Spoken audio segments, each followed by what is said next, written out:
Je vais vous parler du thé blanc. Alors qu'est-ce que le thé blanc? On me demande souvent si ça provient de la même feuille, du même arbre que le thé vert, le thé noir, le thé oolong. Eh bien oui, effectivement, toutes les couleurs de thé proviennent de la même plante, le Camellia sinensis. La couleur va varier en fonction de la transformation par l'homme. Et le thé blanc, c'est le thé le plus naturel qu'il soit, puisqu'il est juste séché. Et il va ainsi pouvoir garder tous les nutriments les plus fragiles de la plante.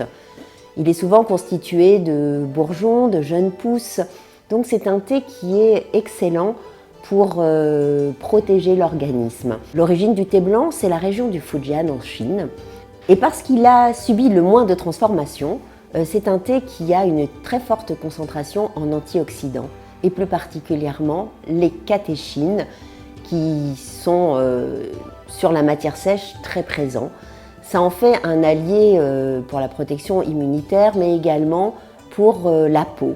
C'est vrai que c'est intéressant de soigner sa peau de l'extérieur, mais le thé blanc vous permet également de la nourrir de l'intérieur.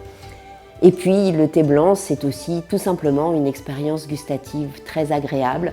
C'est un thé qui n'est pas tannique, qui va être rond en bouche, très délicat, très subtil, avec des petites notes de fleurs blanches. Mais pour ça, il faut le déguster. Je ne peux que vous conseiller de déguster notre Baïmudan, qui veut dire pivoine blanche, et qui est bien entendu originaire de cette région du Fujian, berceau de tous les thés blancs, des grands dabaï. Abonnez-vous pour avoir plus d'informations sur le thé, et moi je serai ravie de vous retrouver bientôt. Ciao!